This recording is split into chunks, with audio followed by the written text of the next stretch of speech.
Hey, Grand Ascension, everyone. It's me, Baby Girl Slaughter, better known as Niecy Denise, back to do another video. I am going to pick up where we left off. We were reading from Guy Anderson's The Rise of the Clones, the Cabbage Patch Babies. Shout out to Guy Anderson. I'll try to tag him in this video. I highly suggest you guys to purchase his books. Also go over here on Facebook where I'm doing this live stream right now. I follow him over here on Facebook. He has a group that you can join as well. And he talks about all things Tartary and the deception. So without any further ado, let's get into chapter 7. Now, when I read a few days ago, I started off talking about Dolly the sheep. And as you recall, we were talking about how cloning has taken place. Yes, I still owe you guys a video on cloning, and I am going to present that to you shortly. Okay. But for the sake of this video, I want to finish this chapter out with you so we can get into the next chapter, which is chapter 8, and it talks about inbreeding. Okay. So when I picked up where I left off, we're going to pick up where I left off. We were talking about Sir Ian Wilmer with Dolly, and here's a picture. Okay.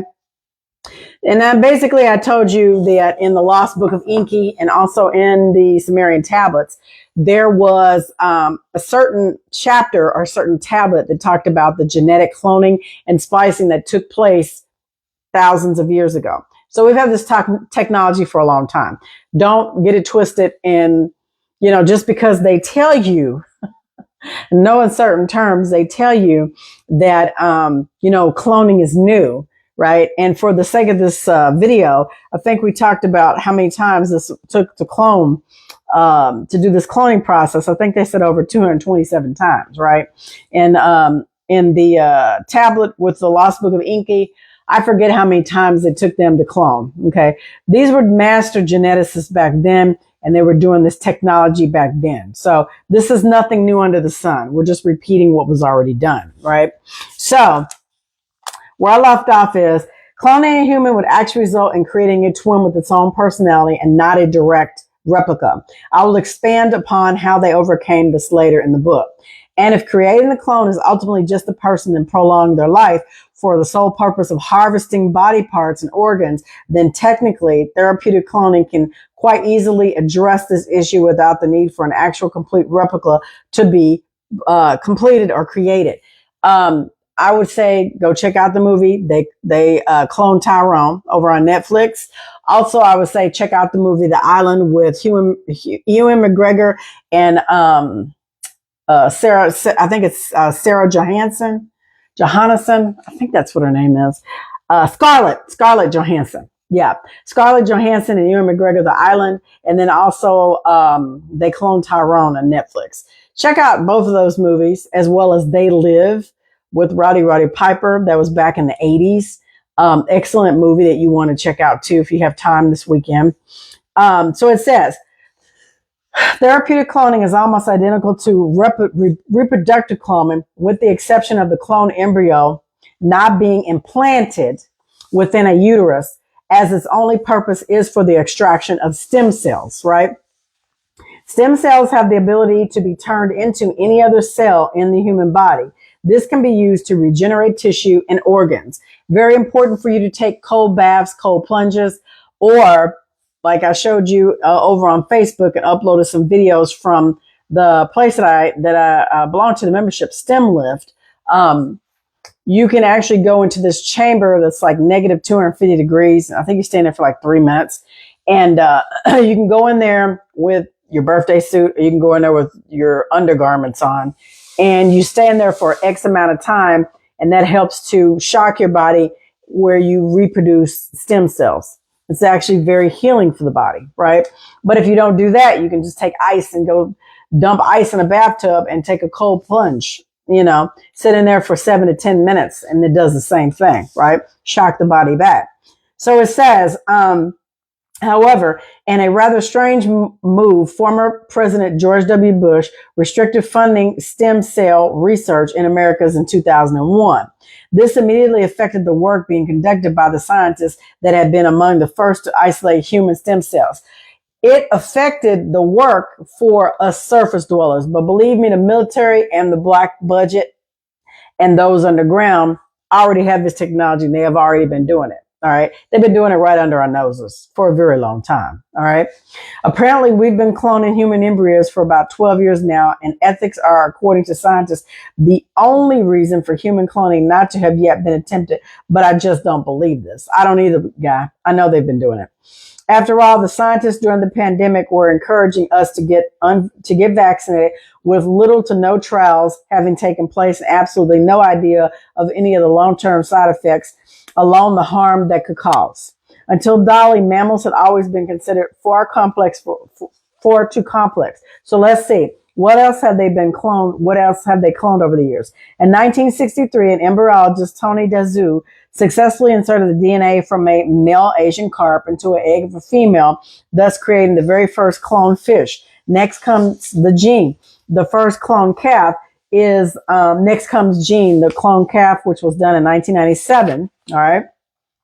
On April the 1st, 2003, a Javan Bantu calf was cloned from frozen cells using a cow as a surrogate, which was hand-raised at the San Diego Wild Animal Parks in infant isolation until isolation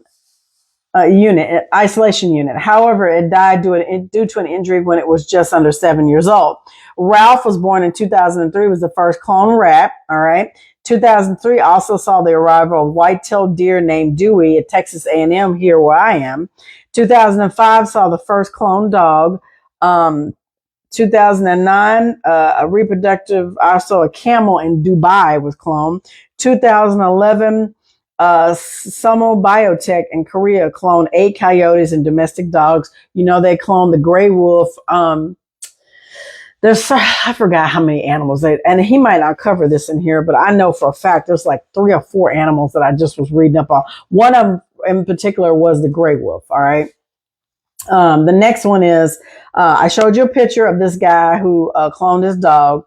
Now things start to get a little too close for comfort. On February the 24th, 2018, a team of scientists from Chinese Academy of Sciences in Shanghai announced the first ever cloning of a primate from post-embryonic cells. This was very same method used to create Dolly and resulted in 2 Macu monkeys being born. The first ever attempt at creating a humanzee actually dates back to 1920s when Soviet biologist Ilya Inkovich Enov tried to fuse the cells of a human with the chimpanzee. Fortunately or unfortunately, depending on your point of view, it failed. However, you may recall Oliver, a chimpanzee who became famous in the 1970s for his unusual physical appearance and his behavior. He had a flatter face and smaller features compared to most chimps, which gave him somewhat more of a human-like appearance. Some people even thought he resembled a human in terms of facial expressions and body posture.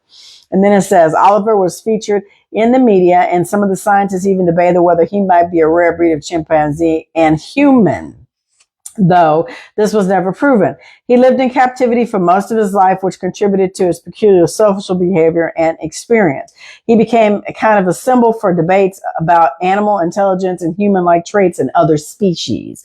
This list of animals that have been cloned is now endless and includes mules, pigs, rabbits, water buffalo, wolves, and sheep. In fact, this facilitates clone aid, actually specialize in cloning deceased pets, but more than that, rather unusual organization later. Yeah, that's the one I'm looking at now. And they go under several shell companies too. So I'm having a look to see what I can find. Now, let's take a look at the hybrids, which have traditionally been confined to mythology. They are fascinating creatures that blend traits from different species, often symbolizing the merging of human, animal, and divine elements. These beings appear in so many cultures and often carry rich symbolism. Okay. The very first hybrid that is known of least was the Conga in the Mesopotamian over 5,000 years ago, according to the cuneiform text. This was a cross between a female donkey and a male Syrian wild ass and was used to pull war chariots, transport royalty, and help with agricultural work. Congas held a very high status in ancient Mesopotamia over 500 years until horses were introduced. Here are some of the other examples of hybrid creatures that have been featured in various folklores and mythology. The Centaur, the Minotaur, the Sphinx, Horus, the Fenrir. The Fenrir is a giant wolf born of a trickster god like Loki, represents destruction and chaos in the north mist. Fenrir's hybrid nature or human father took on a wolf form, symbolizes the unpredictable and dangerous side of life. He's got several of them here, but I'm just reading just a few. He's got Bliss You. It says the Heladitsivi is a poetic Edna. The warrior goddess Freya's boar. The Hedsvini was a symbol. Bless you. Bless you. Symbol of war and fertility. My husband's seasoning the meat he's going to put on the grill, and so he's sneezing. So I know that's what it is. That the spices have gotten his nose. So I apologize. So anyway, it says the mix of the human and animal traits was common in depictions of the Norse deities and relationships to the natural world. Now, most people think that the centaur isn't real, or the minotaur, but it's actually real. So the difference between this, the centaur is a half human, half horse being. Centaurs symbolize the dual nature of humanity, the balance between the civilized, quote unquote, human and the wild, quote unquote, animal instincts. Some were wise, like the Chiron, while others were more savage. Now, the minotaur was a creature with the body of a man and the head of a bull. So there's a difference, right? The centaur was half human, with the horse-like being or stance of a horse, but it had a man, right? And then the minotaur was the man with the bull head, right? And then the sphinx was a creature with the body of a lion and the head of a human. The Egyptian sphinx represents strength, wisdom, and is often seen as a guardian figure, and its riddle tests the intellect of those who pass by, right? So those are the different ones in mythology. Then you've got the chimeras, okay? Now, interesting enough, it's possible to have a chimera as a human birth. And it was posed to me by someone in the medical profession that that's potentially what I had carried on my firstborn child, was a chimera. Y'all know which one I'm talking about, huh? I know Alex gonna see this video, my eldest son, Alex. Let's read this part. In some recent stories, such as those found in fantasy literature, hybrids often reflect the fears or desires of humanity to transcend natural limits. They represent the consequences of meddling with nature or merging of the different aspects of life, okay? In many ways, the hybrid creature symbolizes transformation or transformation and the duality and the search for the identity, right?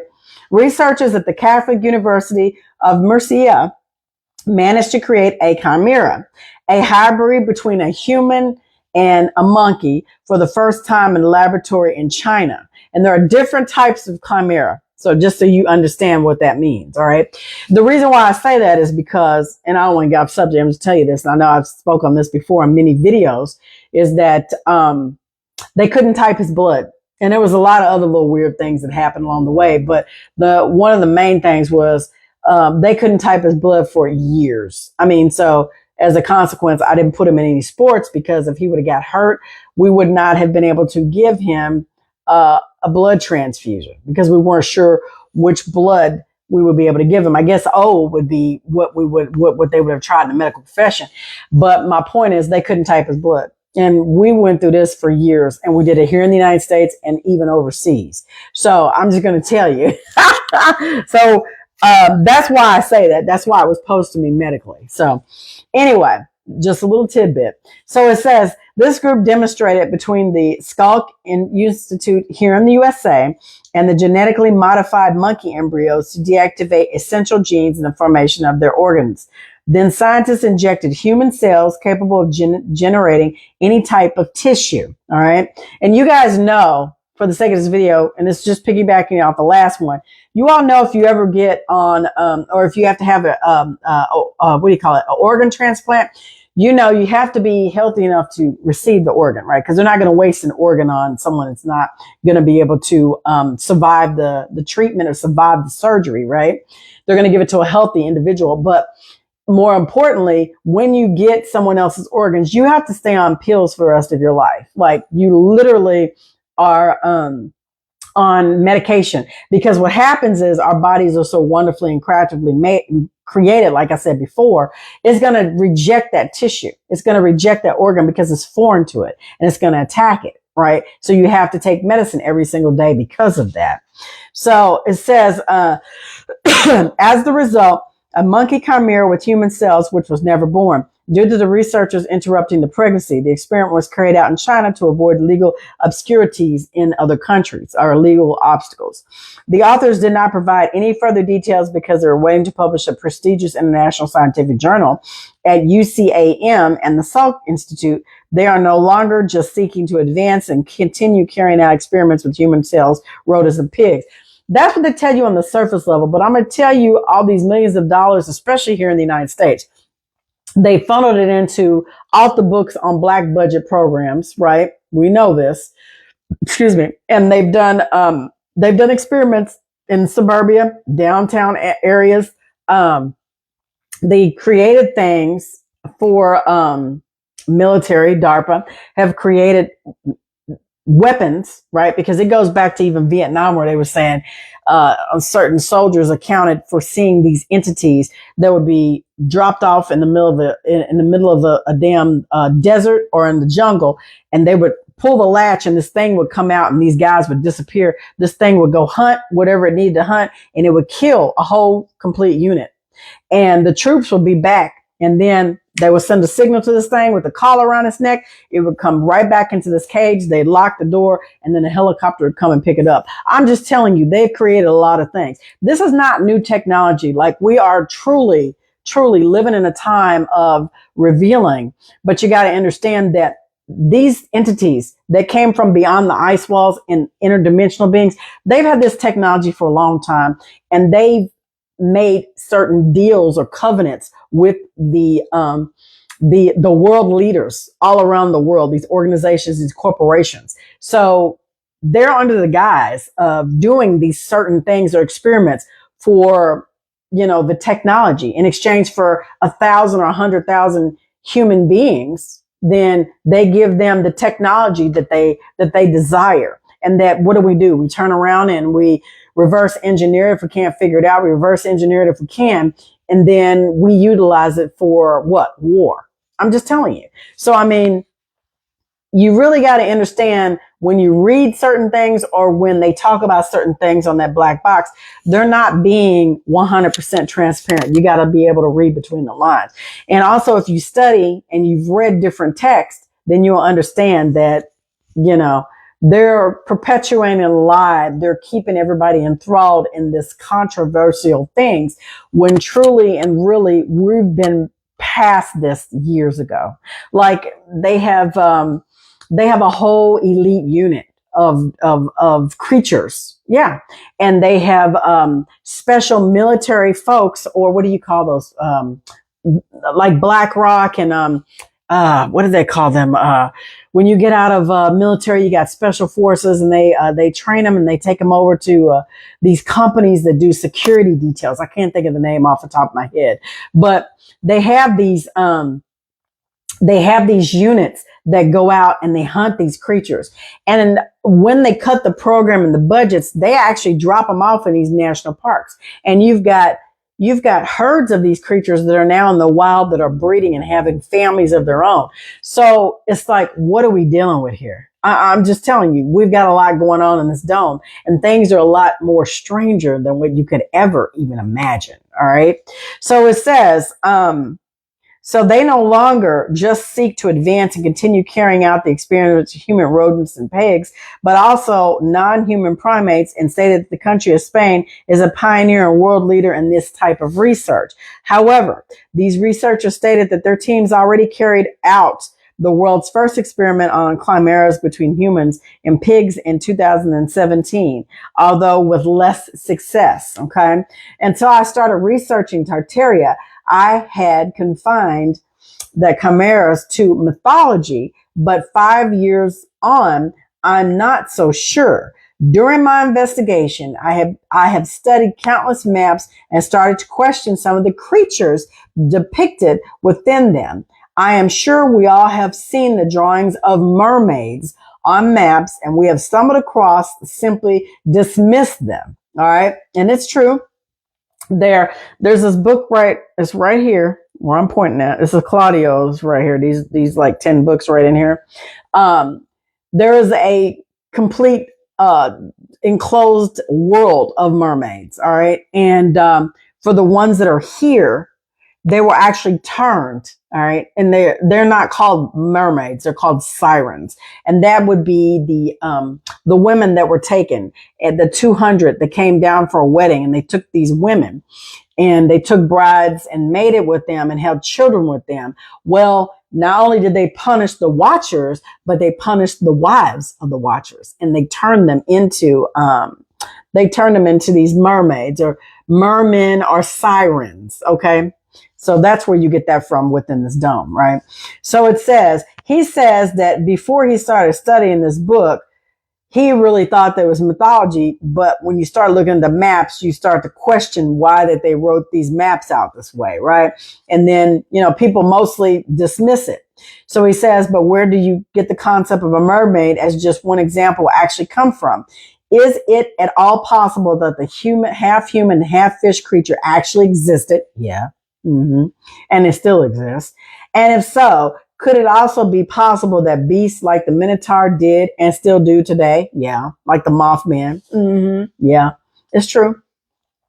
Don't get me wrong. I'm not stating that I believe they really do or did, but I do think that this is something worth exploring and not to simply be dismissed as folklore and legend. I'm telling you, truth is stranger than fiction. Y'all can say what y'all want to say, but when you fast and you meditate and you pray, the answer is within you. Like I said, you have epigenetic memories or epigenetic DNA, all right, from your ancestors. You already know the stuff that I'm telling you, that we're reading about. You already know it. You know that it existed. So, and I mean, some of you might have even had in your past lives been around it so much that you got used to it, right? And you're just recalling the information that you already know, the experience, right? So it says the Tartarians place huge emphasis on the griffin. Devin sent me a picture. I don't know. He sent me a video. I don't know if it's AI or what. It's a good depiction of a griffin walking in the forest. But it says, which is also important in the Catholic symbolism because it represents Christ's dual nature, both human, which is lion, and divine, which is eagle. It's a symbol of strength, protection, and majesty, reflecting God's care for his people. The eagle part of the griffin is also linked to a resurrection as is seen as a symbol of eternal life. Additionally, griffins mate for life, which is often seen as a symbol of loyalty, fidelity, and enduring love, values central to Christian teachings. But over time, the griffin became a powerful image of spiritual guardianship and divine protection in Christianity, Christian art, and heraldry. These so-called mythical creatures have been held huge importance for thousands of years. But why? And who first created them? To me, it seems as though we have had an observation with mixing species for a very long time. And with regard to hybrids and cloning, in my opinion, we are playing God. Yeah, we are. And these entities that did this, that created, quote unquote, the human avatar, right? Created the perfect man, which is more of a serpent-like being with the skin. The Adamu, the first Adam, the man and woman, Adam and Lilith, okay, when created.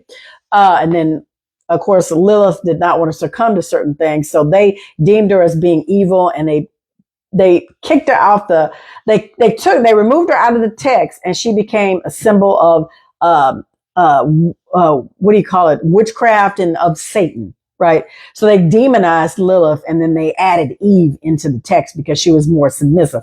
Lilith was not one to be submissive for. She was her own individual, as she is still to this day, right? Most people go, oh, that's a fable. That's not real. Okay. All right. You gotta understand the symbology behind it, right? You have to understand it.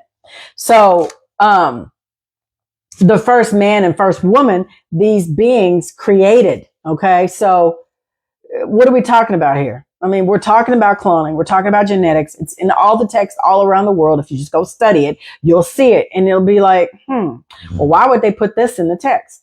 There's a reason for it. I'm just telling you. So then it says, to me, it seems as though we have had an obsession with mixing species for a very long time. And regard to hybrids and cloning, in my opinion, we're playing God. Some things should be left alone. And with regard to all cloning, my question is why? Okay. Should we intervene or should we allow nature to run its course? Well, they didn't do that with this dome. All right. They did experiments with Cabbage Patch babies. They created these incubator babies. I've shown you pictures with the gentleman, the baby doctor, and at the New York Library, and they did it at the World's Fairs. They brought these twins in, these clones, and they were basically hustling children. They were doing child trafficking back then. I'm just going to tell you, they've always done it. How do you think this world has gotten the population that we've gotten to now? It's not all been by natural birth, y'all. It hasn't been. Like I'm telling you, we got clones making more clones, and they're not even the wiser. They're literally, under the impression that they're a hue of a man. They're mankind. They're not a man. All right. There's a difference between man and mankind. They're mankind. They're not the full man. Right. And that's for another video, but I just want you to understand that the technology has always been there. Okay. So don't get caught up in the hype. It's what they're not telling you that you've got to go see between the lines, and you got to see it for what it is. And it's not about making up something or believing in something, because a belief is a lack of knowledge and knowing. If you look at it logically and you sit down and you analyze it, you'll see that we're doing the same thing that these entities did long ago.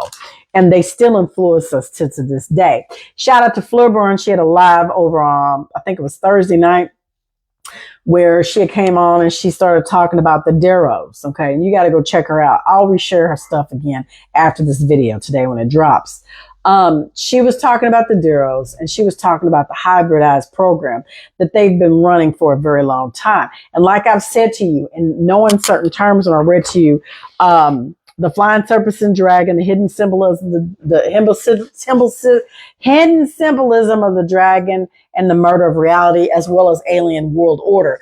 You'll see that there are multiple factions of interdimensional and extraterrestrial and interterrestrial beings that are here in this dome that walk among us, right? And what I'm telling you is, her live stream, she was talking about the fact that there have been oftentimes a lot of us have bred with hybrids. And for us to do that, they have to mask their scent, right? And what you're seeing now is, with all the cultures and all the confusion that's going on, we've got what we call, I'm not going to say body dysmorphia. We do have that, but we have a color dysmorphia.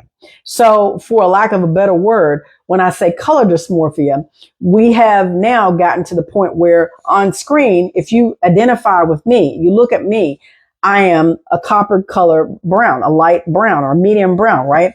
Well, the screen on this phone is what? Well, it was black. It lit up when I picked it up. Okay, here, my Bible. This cover is black. Does it look like the shade of my face? Look at the book and look at my skin. So we have gotten indoctrinated and taught at birth that I'm a black person. My t-shirt that I have on is black. This book is black. My skin does not look like my t-shirt nor this book. I am not black. That's what I mean, the basic thing. When you say that you are white, I've never seen a white person, the sheet of this paper, the color of this paper. I'm telling you, I have never seen that. And I brought that up when I was in school. The crayons in the box. When you hold it up to a person, especially a light-skinned person, quote unquote, a pale skin, a white person, they don't look white. They're a pink color. They're fleshly pink, all right, or a peach color. And, depending on if they're in the sun or if you're cold, you're going to turn red. I'm just saying. So you're colored. You're more color than me, right? We have to get out of this mindset of the crayon colors, calling each other black, white, brown.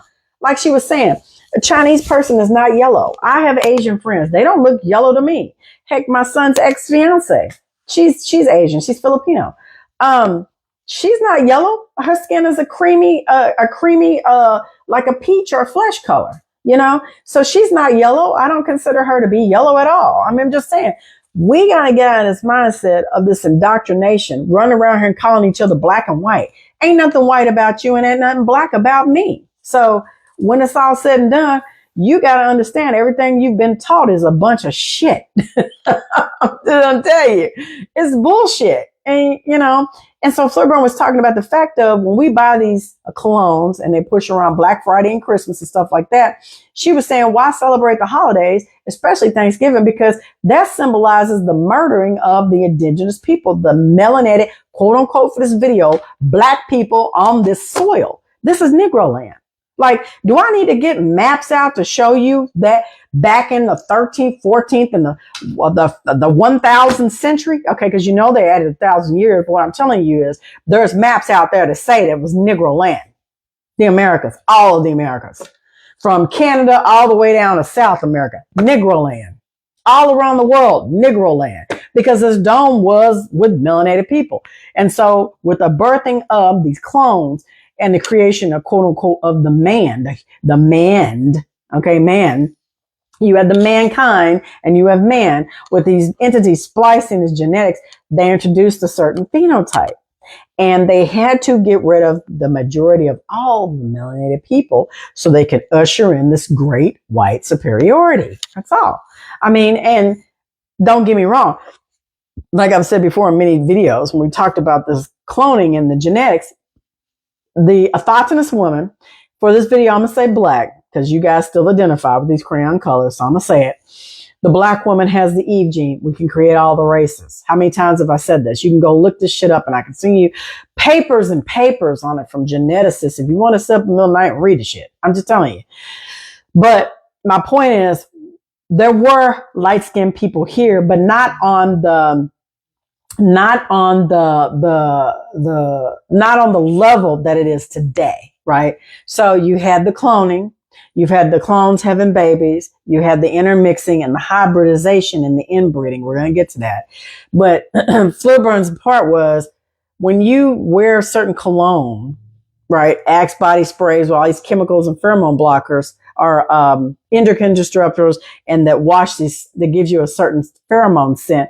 This is why we've set up where people have mated with these entities that walk around that look like them gray aliens or Palladians or Lyrians, because number one, they have to mask their scent because they don't smell like we do, right? And so if you really smell these beings, you wouldn't lay down and have sex with them, nor would you get their offspring. I'm just telling you. I'll reshare the video so you guys can listen to it, but it's a trigger warning because if you are easily offended, I would say don't listen to the video. But she did an excellent job in explaining certain things and putting more pieces together that these entities that parade around that say they are not, but they are the synagogue of Satan. Those are the individuals that are none other than the Deros, the Alcazarians, those who say they are, but are not. All right, I'm going to leave it at that. So with the closing part, what he's saying here is that so some things should be left alone. And with regards to all cloning, the question is, why would you clone? Well, I'm going to tell you guys, the reason why you're going to clone is because you can do it. You're going to do it just because you know you can do it. It's not even about you have the ability to create fire. You're just going to create fire just because you can and because you might be cold, or because, you know, you've got people coming back from the future and harvesting humans now for the saving of the race, genetics, right? The melanin, harvesting that. So I'm going to tell you, it's much deeper and darker than what anybody could ever imagine. I'm just going to tell you that. So then it says, if many of the people that walk the earth today are the result of human cloning a few generations ago, then I, for one, am thankful to be here. However, where will it end? And if they have wiped out civilizations before and have the ability to reproduce us so very easily and en masse, then will we or any other clone ever hold true value to the parasites? And what is our connection with the Creator in comparison to that of the true forefathers, the indigenous people of this world? All right. And I'm going to tell you, like I've said before in many videos, O negative, O positive, original people. If you are pale skin, aka white, and you have O positive blood, I'm going to tell you, you got some Negro in you. All right. That's just it. You've got some indigenous people in your bloodline. There's no doubt about that. I'm going to tell you. You do. And if you feel uncomfortable with that, I'm sorry. Now, if you're another blood type, yeah, you've been cloned. Your family's a clone. Yeah. And I found that within my ancestry. I'm just going to tell you, I'm not ashamed of it. But I mean, what are we dealing with here? We're dealing with truth. We're dealing with the age of knowledge and knowing and discovery, right? We're dealing with revealing the information. So it says, as I finished writing this chapter, my beloved dog, Alfie, a 13-year-old Shih Tzu, passed away. It was quick but peaceful, and although we knew it was going to happen soon, we weren't prepared for it. In fact, the feeling of loss and the huge void that such a small dog has left is overwhelming. If I had $100,000, would I get him cloned? No, it wouldn't bring him back, and it would dishonor his memory too. So for now, I just have to be grateful for the time we had together and accept that death comes to us all, and that all that we love sooner or later. Now, I'm going to say he's right about that. Death does come for us all. But if you follow me and you listen to some of the other content that I put out, I'm going to tell you, these bodies are temporal. We're all sentient beings, bodies of light and energy. And so what we've been taught in this indoctrination, in this dome, is the furthest thing from the truth. Just because you are out of the body, when I exit the body, that does not mean I'm dead. Okay. It means I've left this temporal form and I live on. I've moved on. And this is why you have to be careful for when you mate with certain people, you have copulation, or you have a physical sexual energy exchange, sacred sexual energy exchange. You have to be careful with the people that you sleep with, because number one, you could kill off your bloodline without a shadow of a doubt, especially if you're dealing with a hybrid. All right. And then your genetics have changed, right? The best way to kill off a race is to do a lot of mixing within the different races, because you won't have the true 100%. You won't have that natural born, indigenous bloodline. It'll be tainted. It'll be polluted. Right. And then, this is where you get that, the biracial stuff from. And I'm not saying it's wrong because I have a biracial son. I'm not saying that. What I'm telling you is, when you look at it for what it is, you see that they're trying to eliminate the original people, and they couldn't do it any other way than this way, because fighting us outright, there's too many of us. Because still, even though they destroyed millions of people from Tartary, there were still people here. There were still people that survived. Right. So you just have to understand that you have to be careful about who you see and who you pick as a mate. And then you have to, young ladies, women, you really want to be careful about your womb and the caring of your body, because, and if you're not taught these things, you don't know. But your womb is a sacred space, and you give birth to a being, right? And so depending on who you have sex with, that influences the being that you carry and the being's being. I mean, I'm just saying, it passes on from DNA to bloodline. That's why I was talking in previous videos about you having sex with multiple people. You've had sex with 100 people, then you've got 1,000 different DNAs in your body. So no wonder why you all walking around all messed up and everything, right? I'm just saying, it's just crazy. So you just got to be careful and think about that, because if you have an ancestor that's passed on that's trying to get back on this side, and you out here screwing everybody around, and you bringing in this DNA, what kind of portal are you opening yourself for? Like, what entity will pass through that? You want to leave your womb as a sacred space, right? For an ancestor that needs to come back through. And that's why these entities know this stuff. And that's why they work so hard to kill off a bloodline. I'm just going to tell you. So this is the last part. As I get older, my fear of dying increases, and the question of what happens next often weighs heavy on my mind. I do hope that we go somewhere better without pain, suffering, and greed we experience at the hands of the parasites. But until it happens, I can only remain hopeful. And this was a chapter 7, so I'm done with that. I appreciate you guys listening to me read. When I come back, we're going to get into chapter 8 in the inbreeding. And then hopefully by the time we get through that chapter, I will be ready to share my screen and go through some interesting information on these different institutions and different corporations that quote unquote clone, okay, or harvest stem cells. We're going to talk about some things, and I'm going to point out some interesting facts. Anyway, I hope you guys have an amazing day. Remember what I always say, you be the change you want to see all around this Earth Dome, because it's up to you and I to make a positive change. Hey, Stanley, thanks for joining me, and whoever else sees this video. I'll talk to you guys soon.